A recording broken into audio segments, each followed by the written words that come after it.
Seu programa Só Saúde hoje conversa com o Dr. Nabil Goraev. Dr. Nabil, você já conhece, é claro, e ele está aqui hoje para falar da relação entre o esporte e o coração, que esse é o forte do Dr. Nabil. Não é isso, Nabil?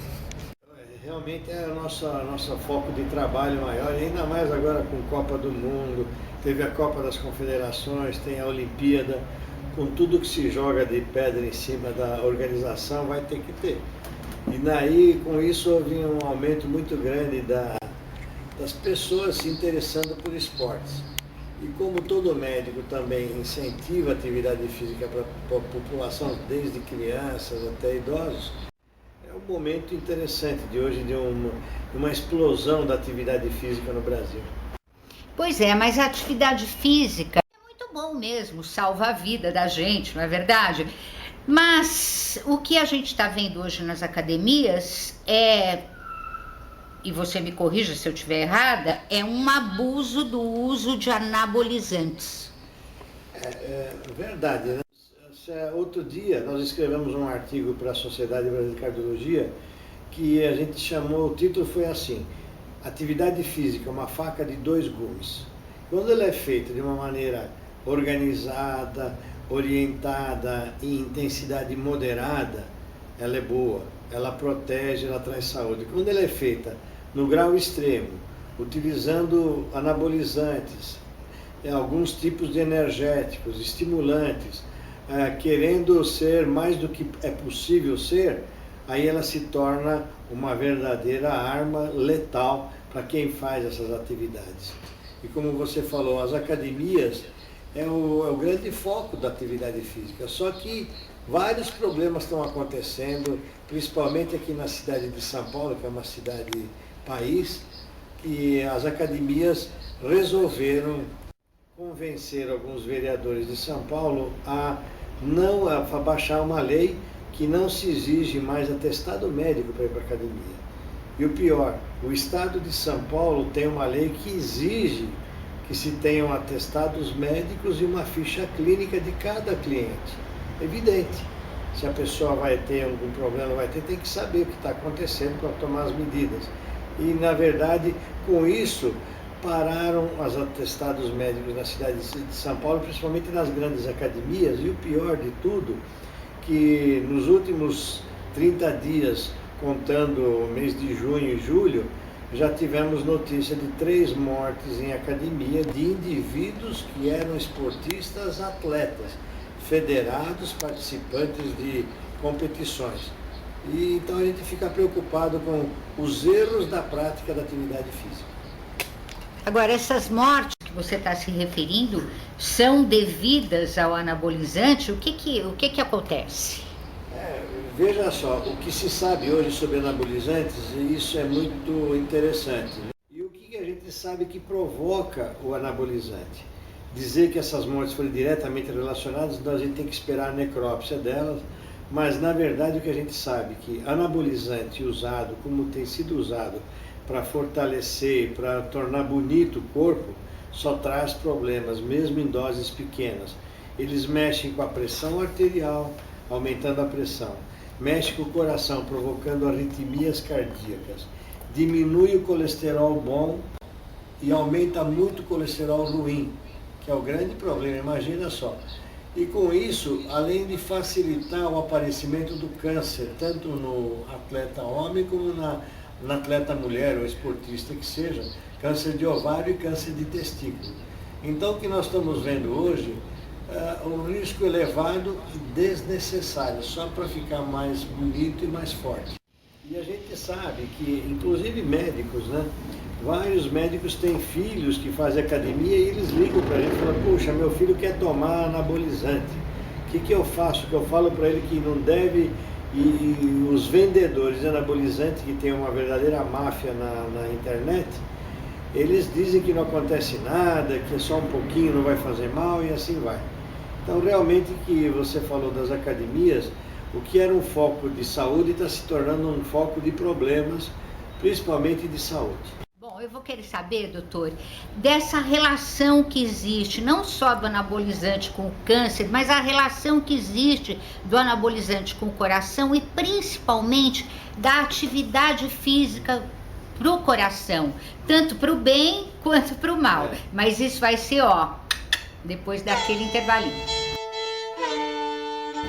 Tá aqui um livro para quem gosta de livros, Fantasmas da Biblioteca, na Biblioteca, a Arte de Viver entre Livros, do Jacques Bonnet e da Civilização Brasileira, a editora. Bom, aqui o Jacques Bonnet, que é bibliófilo, editor, tradutor, ele é francês e ele é uma autoridade quando se trata de livros raros, inclusive, junto com Humberto Eco, né? E ele diz o seguinte aqui: centenas de milhares de personagens moram na minha biblioteca. É incrível, ó. Maravilhoso esse livro. Ele tem, a tradução é do George Colley, ele tem 160 páginas, é 14 por 21 o formato, e eu já disse, da editora Civilização Brasileira. Fantasmas na Biblioteca. Quem gosta de livros não pode perder. Da Sumos Editorial, Gestalt Terapia. As organizadoras são a Lilian Frazão e a Karina Fukumitsu. Bom, esse livro aqui, ele traz de forma didática as bases filosóficas e teóricas sobre as quais vai se desenvolver a abordagem gestáltica. O Gestalt, você sabe, é de 1951, tem a minha idade, é a Gestalt terapia, né? E tem se mostrado uma abordagem psicológica, né, interessante por sua concepção do mundo e a sua forma horizontal de relação. Gestalt terapia, fundamentos epistemológicos e influências filosóficas. Da Sumos Editorial, custa R$ 48,30, tem 184 páginas. Está aqui um novo livro, GLS, das edições GLS, é do Clécius Borges e tem um nome lindo, Muito Além do Arco-Íris, Amor, Sexo e Relacionamentos na Terapia Homoafetiva. Muito bacana esse livro, né? Porque os casais homossexuais acabam tendo, é claro, os mesmos problemas de qualquer casal, né? Bom demais, né? Não vou falar muito desse livro, não, é uma maravilha, né? Imperdível. Das edições GLS, já disse, custa R$ 32,20, tem em e-book por R$ 22,50, e do Clécius Borges, né, que você já conhece, que é psicólogo formado pela Universidade Federal de Minas e tem pós-graduação aqui em São Paulo pela USP. Tá aqui o Rodney Thiago e o Clécius Borges, né? E é isso. Muito além do arco-íris, porque é muito além mesmo. Agora, eu vou te falar uma coisa, hein? Tão encantador como o Papa Francisco, né? Que é um Papa moderno, né? Maravilhoso, que parece que vai recuperar um pouco a essência do pensamento cristão, né? Do pensamento de Jesus Cristo para a Igreja Católica, que tanto já se desviou desses pensamentos. Bom, sem muitos comentários, tá aqui o livro. E o livro tem 160 páginas, custa só R$19,90, é da editora Pensamento, né? Tá aqui, Projeto da Nova Evangelização. É da editora Pensamento, tem e-book? Acho que não. Maravilhoso, né? Identifica a pessoa do Papa, conta um pouco da história dele, né? E esclarece essas posições dele, teológicas e éticas, né? E tem também a abordagem do autor sobre essas questões complicadas da igreja, como a pedofilia, a homossexualidade, a AIDS, o celibato, etc.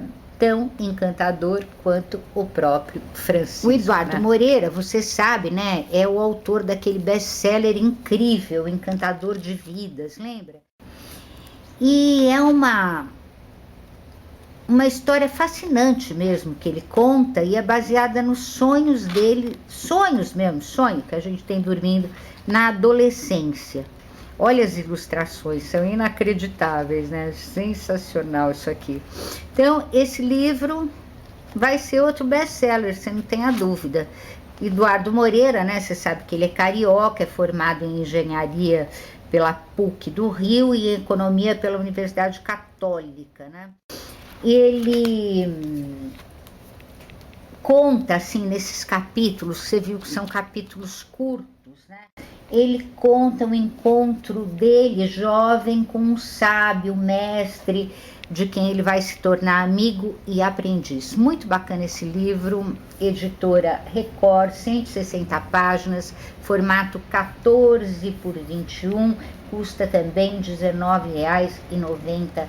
Bom, quando a gente foi para o intervalo, eu tinha perguntado para você, doutor Nabil, a relação que existe entre o coração, o anabolizante e a atividade física. Como é que é essa relação? Bom, na verdade o que a gente sabe é que o uso de anabolizantes virou hoje uma verdadeira epidemia. Tanto o anabolizante, que todo mundo conhece, como também os hormônios, hormônio de crescimento, DHEA, e usando também energéticos, estimulantes, tem o tal do Tribulus que todo mundo fala e usa. Tudo isso daí, do ponto de vista médico, é um lixo. E esse ano aqui foi um ano marcado pelo uso de anabolizantes. Vocês lembram do Armstrong, o ciclista campeão, 4 vezes campeão da Volta da França, não sei o quê? O que aconteceu com ele? Usuário de anabolizantes, teve câncer de testículo, foi proibido de correr, teve que devolver todo o dinheiro que ele ganhou até hoje e assim por diante. E agora, no mês de julho, foram pegos os dois melhores corredores atrás do Bolt, o jamaicano Bolt. E quem são? O Usain Powell e o Tyson Gay. Os dois eram campeões americanos e jamaicanos. O segundo e terceiro tempo de 100 metros foram pegos com o uso de anabolizante. Então, é uma lástima. Além de ser uma tristeza ver isso, que o esporte se torna uma verdadeira corrupção, nós estamos tendo os riscos que para a população que frequenta a academia, aqui em São Paulo, no Brasil inteiro, tendo problemas pelo uso de anabolizantes, GH, que é o hormônio de crescimento, e as outras substâncias que eles usam achando que não vai causar problema nenhum. Causa. Tomem cuidado, você e seus filhos podem ter problemas pelo uso de anabolizantes. Bom, você falou dos riscos, dos perigos, das coisas ruins relacionadas ao anabolizante. Eu quero saber agora as coisas boas relacionadas à atividade física e o nosso coração. Quando ela é feita de uma maneira controlada, regular, bem feita, organizada, ela traz benefícios para a saúde, traz longevidade, diminui o risco de doenças cardiovasculares, que são as principais causas de morte, porque corrige as alterações metabólicas, aumenta o colesterol bom, diminui o triglicérides, controla o diabetes, quer dizer, é tudo de bom. Mas o excesso também da atividade física traz problemas. Se a gente olhar hoje atletas de todos os esportes, desde o Guga, que a gente ainda lembra dele, até os atuais atletas de futebol, de vôlei, de basquete, todo atleta tem lesão. Todo atleta já foi submetido a alguma cirurgia, já fez algum tratamento, já fez algum tipo de problema corrigido pelo treinamento, pela necessidade de cada vez mais se esforçar para vencer. Agora, ganhando em dólar, até vale o sacrifício, vai. Mas o problema é que toda a legião de atletas está virando uma legião de doentes. E não adianta a gente não enxergar. Tem que ver, você pode ver os teus ídolos. Quem é que não ficou afastado por lesão, por problemas? Fica até gozado isso, né? Parece natural, né? O meu jogador lá, meu jogador melhor do time teve uma contusão, vai ter contusões e tem contusões que acabam em cirurgia. E parece que não é nada, são 6 meses parados de uma vida curta. Então esses indivíduos vão ter problemas, a volta a jogar, vocês vão vendo como tem jogador que saiu do estaleiro do tratamento, quando ele voltou a jogar praticamente metade ou menos do que ele jogava antes, porque a lesão é uma lesão, ele já não tem a mesma velocidade, não tem a mesma explosão que ele tinha antes. Então realmente eu acho que não só eu, como todos os médicos relacionados à atividade física, o cardiologista, o médico do esporte, tem uma preocupação muito grande com o quadro físico dos nossos atletas. E chegando Copa do Mundo, chegando Olimpíada, mais motivos ainda, porque vocês vão ver, 2, 3 meses antes de cada desses eventos, os melhores convocados vão começar a se machucar mais. E por que acontece isso? Sempre tem um fundo psicológico. O medo de não participar acaba fazendo com que ele deixe de jogar tão bem, ele vai se lesionar mais pelo estresse, pela ansiedade de querer não estar fora da seleção. Então é impressionante, toda véspera de seleção a gente encontra alguém que se machucou, que era para ser titular, acabou sendo cortado. Na Copa das Confederações nós vimos, o Leandro, o centroavante do Internacional de Porto Alegre, foi cortado e trouxeram o jogo, na véspera de começar a competição, mostrando que realmente o estresse do atleta não é só disputar, tem que estar presente, tem que ser convocado, isso vai gerar lucro no futuro ou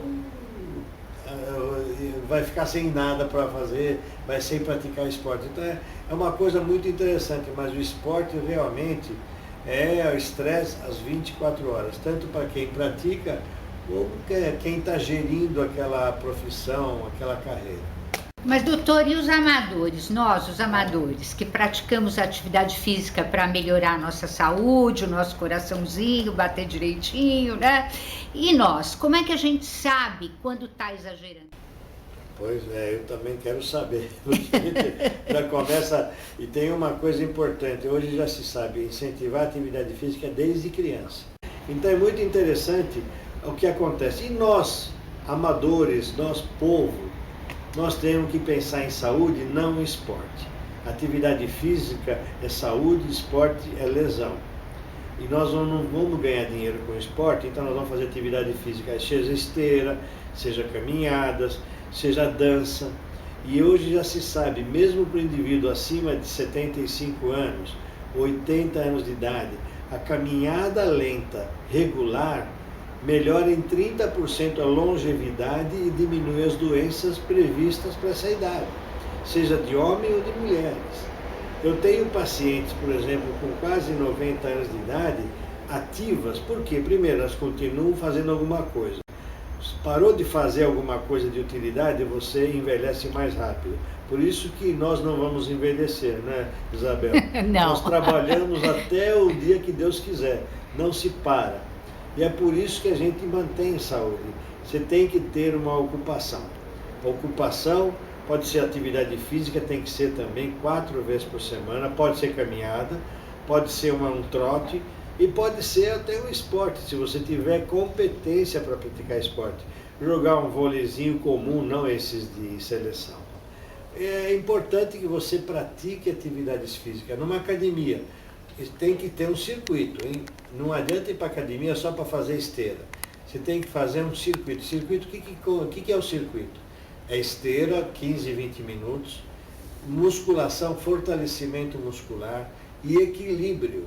Essas 3 coisas são importantes para proteger-nos de quedas, proteger-nos de uma doença. Se você ficar doente tendo essas atividades regulares, você enfrenta a doença de uma maneira muito mais rápida, e isso tem dados estatísticos do Ministério do Trabalho norte-americano, como sempre.